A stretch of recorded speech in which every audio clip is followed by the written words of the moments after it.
आप जितना पाठ करेंगे, आप जितना पूजन कर रहे हैं, आप जितनी आराधना कर रहे हैं, आप जितनी साधना कर रहे हैं, आप जितना तप कर रहे हैं, आप जितना हनुमान चालीसा, दुर्गा चालीसा, राम रक्षा स्तोत्र, यमुना अष्टक, गोवर्धन चालीसा, जो भी आप जप रहे हैं, जो भी आप सर्वोत्तम जी का पाठ करें, आप जिस भी पाठ को कर रहे हैं, उस पाठ को करते समय अगर जल तुम्हारे पास में रखा हुआ है, तो तुमने जब पाठ किया तो उसका जो तात्विक अंश है वो जल के अंदर जाएगा, और वो जल जब हम ग्रहण करेंगे तो हमारा जीवन आनंदित हो जाए। पहले के संतों को उठाकर देखिए, पहले के साधुओं को उठाकर देखिए, पहले के तपस्वियों को उठाकर देखिए।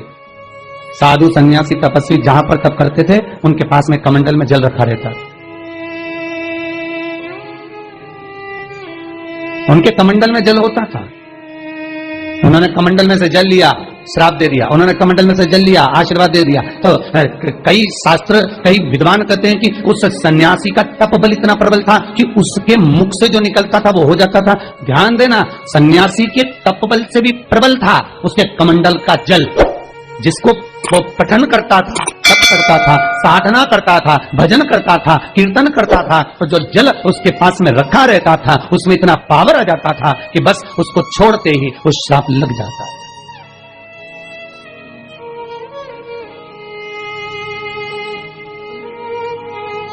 किसी मंदिर में जाएं, किसी देवालय में जाएं, किसी तीर्थ में जाएं, उस मंदिर का जल, तीर्थ, उस मंदिर का कुंड का आनंद भाव लिया।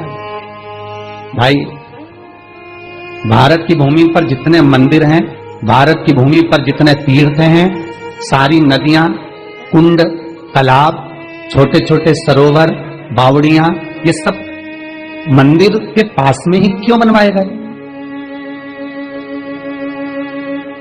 ये कुंड, ये बावड़ियां, ये तालाब, ये सरोवर, ये कुएं, ये सब मंदिर के करीब में, तीर्थ के करीब में क्यों बनाए गए? उसका कारण केवल इतना है। और क्यों इतने पवित्र होते हैं? क्योंकि वहां भजन करने वाला, वहां साधना करने वाला, वहां स्मरण करने वाला, वहां कीर्तन करने वाला, वहां मंत्र जाप करने वाला, वहां नाम जाप करने वाला जब जप करता है, साधना करता है, पाठ करता है, तो उसका तेज पुंज उस जल में चला जाता है। उस जल का पावर इतना प्रबल होता है कि जीव अपने आप कल्याण हो जाता है।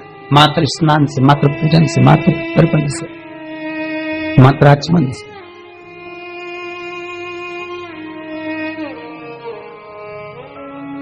शिव महापुराण तो यहां तक कहती है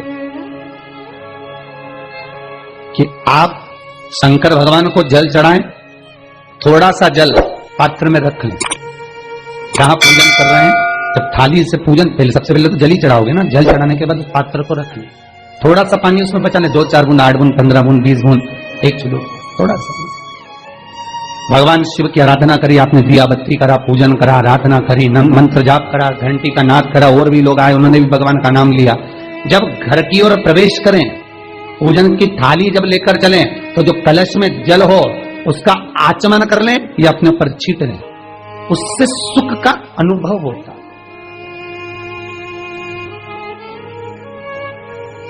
स्कंद पुराण कहती है मनुष्य के जीवन के दुख को समाप्त करने में जल की परिभाषा प्रबल है।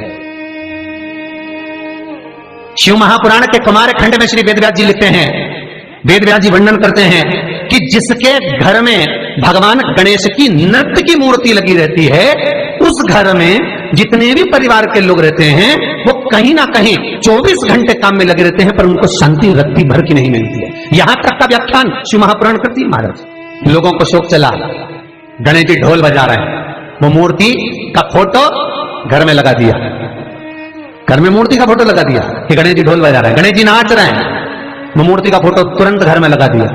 वेदव्यास जी ने कुमार खंड के अंदर वर्णन करा, यदि देवता के अपमानजनक मूर्ति या स्मरण पूजन का भाव अगर कहीं लगाया भी जाता है तो उस घर में शांति रत्ती भर की नहीं रहती है। महाराज, यहां तक शिव महापुराण कहती है कि भगवान शंकर का शिवलिंग आप घर के अंदर रख सकते हो, भगवान शंकर का शिवलिंग घर में रखकर पूजन कर सकते हो, भगवान शंकर के शिवलिंग का आप स्मरण कर सकते हो, भगवान शंकर के शिवलिंग की आप पूजन कर सकते हो। पर शंकर, जब शिवपुराण खुद कह रही है कि शंकर का जो भौतिक स्वरूप है, शंकर का जो शारीरिक स्वरूप है, जैसे आप शिव महापुराण के पीछे जो बैनर देख रहे हो, इस बैनर में शंकर जी का जो स्वरूप दिखाया जा रहा है, ऐसी मूर्ति तप करने वाली, ऐसी मूर्ति आशीर्वाद देने वाली, ऐसी मूर्ति जो भगवान शंकर का मूल स्वरूप दर्शाती हो, ऐसी मूर्ति घर के अंदर नहीं रखी जाती। स्वयं शिव महापुराण करे,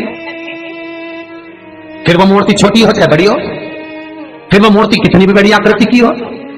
शिव महापुराण की कथा कहती है, हाँ, शिवलिंग जो भगवान शंकर का एक मूल बिंदु है, भगवान शंकर का एक मूल बिंदु विराजमान है, भगवान शंकर का एक मूल बिंदु का निर्माणित है वो शिवलिंग। आप छोटे से छोटा, बड़े से बड़ा कैसा भी रख सकते हो। शंकर को एक बेलपत्र भी अगर हम समर्पित कर रहे हैं तो वो आखी हो। एक चावल का दाना भी हम शिव को दे रहे हैं तो वो आखा हो। एक पुष्प भी अगर हम भगवान शंकर को दे रहे हैं तो आखा होना चाहिए। श्रीफल भी दे रहे हैं तो आखा होना चाहिए। इसलिए शंकर जी के मंदिर में नरियल नहीं फूटता, आखा।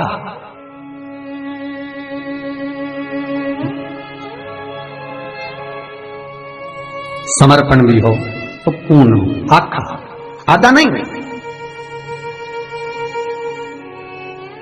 कुएं के पास की सफेद दुर्वा, कुएं के पास की सफेद दुर्वा, यदि 41 दुर्वा प्रत्येक बुधवार को गांठ लगाकर गणेश जी को समर्पित कर कर वापिस उठाकर उस दुर्वा को खाली पेट, आपके घर में भी गणेश जी होंगे, उनको समर्पित करो। खाली पेट इस दुर्वा को केवल चबा चबा कर खा लो और आधे घंटे बाद पानी को पी लो। बुधवार की बुधवार 5 बुधवार करना, गणेश जी को चढ़ाना, सफेद दुर्वा को गणेश जी को समर्पित कर कर चबा चबा कर खाना। उदर की प्रॉब्लम, जो भी मसा आदि की प्रॉब्लम होती है, उदर से जुड़ी हुई होती है, जिस चीज से जुड़ी होगी, पेट की जितनी प्रॉब्लम होगी आपको, जितनी भी प्रॉब्लम होगी वो सारी 5 बुधवार करना, 6ठे बुधवार को जरूरत ही नहीं पड़ेगी। कितनी भी प्रॉब्लम हो पेट से, कितनी पेट से जुड़ी हुई प्रॉब्लम जितनी भी होगी, समा यही दुर्वा। शिव महापुराण की कथा कहती है, यदि पंचमी तिथि के दिन, चतुर्थी के दिन 7 गांठ वाली दुर्वा 21 ले लो और चतुर्थी के दिन गणेश जी को समर्पित कर दो। पंचमी तिथि को उस दुर्वा को उठाकर दूध में डाल दो और उस दुर्वा को दूध में डालकर उस दूध में उस दुर्वा को मल लो, और जिसके सफेद चमड़ी पड़ गई हो, चर्म रोग हो गया हो, उस दूध को उस दुर्वा के साथ, दूध नहीं भी हो तो पंचमी के दिन दुर्वा का लेपन शरीर पर कर लें। आधे घंटे तक करने पर पंचमी को प्रदोष काल में स्नान कर लें। महाराज, आपको चर्म रोग में आराम लग जाएगा, सफेद चमड़ी अपने असली रंग में आना प्रारंभ हो जाएगी। गणेश पुराण, दुर्वा का मूल महाराज 21 दुर्वा के 108 बंडल बना लो। अगर एग्जाम में बैठ रहे हो, सरकारी परीक्षा में बैठ रहे हो, पास नहीं हो रहे, नौकरी नहीं लग रही, बहुत जगह इंटरव्यू दे दिया, 21 दुर्वा के 108 बंडल बनाओ, उसकी माला बनाओ और देवी के मंदिर में, माता जगदम्बा के मंदिर में, अर्थात जहां शंकर पार्वती पूर्ण परिवार विराजमान हो, ऐसे देवी के मंदिर में गणेश जी के गले में वो माला अर्पण करिए हैं, अपना नाम बोलकर और जिस एग्जाम में बैठ रहे हैं उसका भाव वर्णन कर महाराज। और वहीं से एक पुष्प लेकर अपने कमरे में जहां पढ़ते हो, कांच की प्लेट में उस फूल को रख दीजिए और दूसरे दिन एग्जाम के लिए चले जाइए, आपको उसका फल अवश्य मिलेगा, अवश्य आप उसमें उत्तीर्ण होंगे, फल प्राप्त होगा। दुर्वा सुख का अनुभव करा देता, आनंद का अनुभव। महाराज, भगवान के मंदिर में पहुंचकर ये 5 दर्शन मनुष्य नित्य करता है। पहला भगवान के चरणों का, दूसरा भगवान के नाभि कोश का, तीसरा भगवान के वक्षस्थल का, चौथा भगवान की शिखा का और 5वां भगवान के नयन का।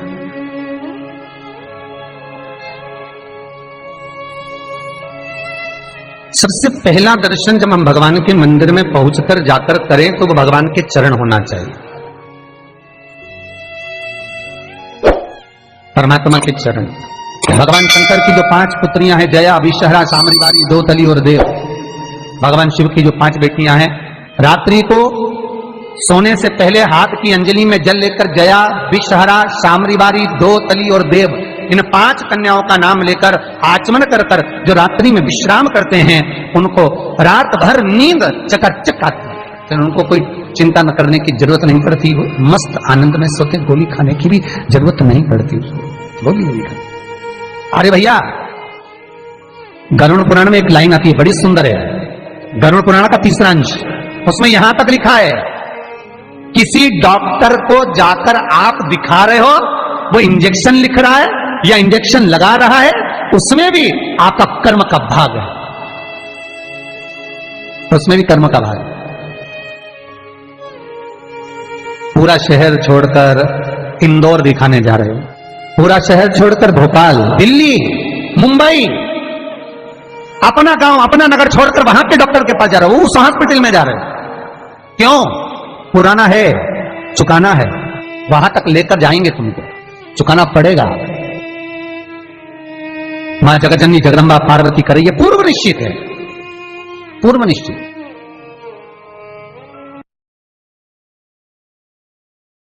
हेलो दोस्तों, श्री शिवाय नमस्तुभ्यम। हमारा वीडियो पसंद आए तो लाइक करें, शेयर करें एंड सब्सक्राइब करें। धन्यवाद।